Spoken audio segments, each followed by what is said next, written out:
Hi, this is the first game of the 2020 season for Ohio State and Nebraska. And there was all this contact going on. Several players got ejected for targeting.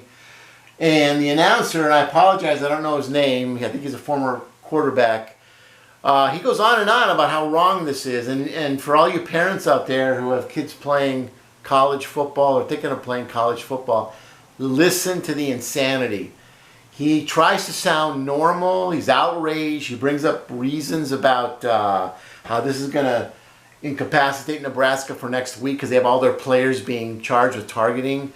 But the bottom line is, as you listen, this is going to go on for about 2 or 3 minutes. I want you to hear his whole diatribe because I think it's insane. Now, I think this guy's pretty smart.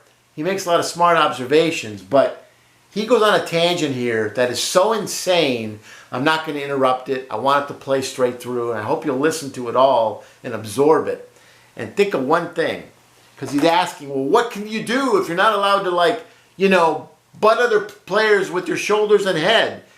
Watch, as you watch the plays, notice how the players who are being penalized, they have their fists clenched. They have their elbows locked. Their fists are down. They're down. They're not up. Their hands are not extended like they're trying to tackle. They're like this. They're clenched. And because they're clenched, when they launch, they're literally like a missile with a helmet. A helmet with they're launching their helmets and their shoulder pads into players and potentially inflicting huge and dangerous injuries on them. And this guy doesn't see it. He doesn't get it. He says, well, they're leading with the shoulder pad and they're trying to not hit him with the helmet. Well, when you lead with the shoulder pad, odds are you're going to hit him with your helmet. But the key is, watch those locked, every time they show the slow motion plays, and he's talking and saying, oh, this is stupid. Pay attention to the clenched fists and the locked elbows, okay? That's the sign to me that these are not legitimate tackles, okay? When you tackle somebody, you bear hug them usually, or you try to, and you bring them down. This is the opposite of that. And I don't know why he didn't see it. So I'm going to play the clip now. It's 2 or 3 minutes, and just listen to this guy. It's pretty scary stuff. Well, he lines him up here, and this ball was totally telegraphed by Fields across the middle. As he's rolling out, he's trying to get the ball to the freshman, and here he's going to go in and he's going to try to go low. Listen, he's trying to go low and lead with his shoulder. He does launch. There's the indicator for launch, and Jackson Smith and Jigba is a defenseless player, so that any forcible contact to the head or neck area is going to uphold this targeting. Scott Frost hates the call. I think this is close, and this is part of the problem with targeting, is that it incentivizes quarterbacks to put the ball in places that is harmful for their wide receivers. In the past, Gus, you would never throw that ball as a wide receiver because you would be... After further review, the ruling on the field of targeting is confirmed. Number 8 is disqualified from the game. This is too much. This is too much, Joe. I disagree with that call. He is doing everything he can to go low. I know it looks bad, but he's trying to go under the head or neck area. He's trying to lead with his shoulder. Hey, college football, what do you want him to do? Exactly. What do you want him to do? What can he do? He can't go two-hand touch on that. That is a poor call, and now Nebraska's defensive secondary is decimated. Not only for the remainder of this game, but also for the first half of the Wisconsin game, which just proved a night ago that they're one of the better passing teams in this conference with a young quarterback in Graham Mertz that went 20 of 21. That is a poor call and a bad rule in the college football landscape. So now Cam Taylor, Britt, and Deontay Williams have been ejected from this game. There's more. First down and 10 at the 17.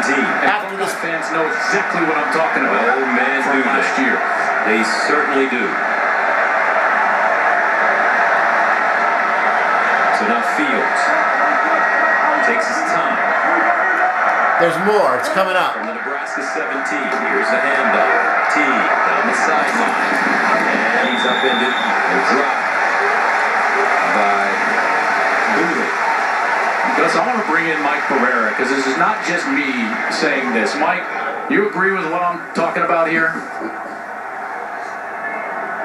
Yeah, I certainly do. I like the rule, but to me that's more shoulder to shoulder. If you watch the head, it goes forward, not back. You have to confirm all elements, and to me, it's just not targeting.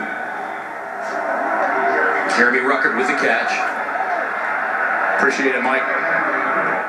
So now he's bringing in one of the official refs to agree with him, and all they've done is just look like total fools. You know, I talked about this in a previous video. Basically, let's just go back and play it in slow motion, and I'll talk so you can just sort of see it happening. See what really happened, because he made a lot of accusations. He claimed the quarterback intentionally led the wide receiver so the wide receiver would be injured. That's total insanity. Let's just go through this piece by piece here. Personal foul. It's just really, really intense. Flag, and let's hope it's not another targeting call. Let's hope it's not, the Cornhuskers. I'm going to play in slow motion in a second. Personal foul. Targeting. Defense number 8.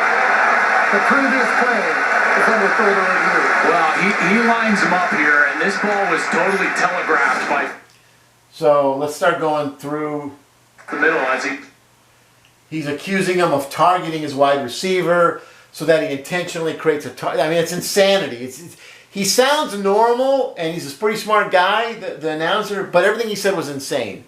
He accused the quarterback of purposely throwing the ball where he threw it so that it would create a targeting situation. Look at that. Look at that. His fist. That's his fist. Let's go back. Look at that. Okay? Is that how you tackle somebody with a closed fist? Here he's gonna... Really? Really? That's how we tackle now? With a closed fist and an elbow like this? That's tackling? Leading with your elbow and your helmet? That's a tackle? That's not a tackle. That's how you assault somebody. Look at that. This poor guy almost had a neck injury. I mean, he may have. I don't know. I'm assuming he didn't because he got up. But what saved him was his helmet skidded along the ground, and also it gave a little bit. It actually moved a little bit. Watch on this back angle. This is really intense. And anybody out there who's in any kind of kinetic, has any kinetic education, can you figure this out? Look at that. Look at that. This is one of the worst things. But luckily the helmet skidded. So if that helmet hadn't skidded, he might be paralyzed if that helmet hadn't slipped. Now that isn't as likely to happen if you wrap the guy up and bring him down. But anytime you bring somebody down sideways, that's the problem. And he needs to be fined. You're taking 3 of your players have been ejected for targeting, and you're doing that. I mean, if I were a parent when these kids were one of my kids was playing on the field, I'd be freaked out right now. I'd be totally freaked over what the announcer's saying, over the attitude of the coach, what he's teaching his players. I don't get what that's about with the elbow. What's he saying? That it's okay? This is okay, really? Clenched fist, locked elbow, that's okay when you bring somebody down? That's called a block. That's what the offensive linemen do. You're not an offensive lineman. You're there to tackle the guy, not block him. So anyway, I think this has to be fixed. I don't mean fixed like in cheating. I mean, they got to fix this. And again, I'm going to show you. I want you to watch. I just think we should be happy that this player did not end up paralyzed and again, not just a hit, but falling to the ground. Anybody out there, if you can come up with a solution, I'm thinking maybe the shoulder pads need to compress in a little bit on the side. Because, I mean, look at that. Look at that. I mean, he's so lucky. He's so lucky he didn't end up paralyzed on this play. So I'm glad, Anyway, they went on and on. They made all these accusations. They said it was crazy. What are they supposed to do? And I've explained it.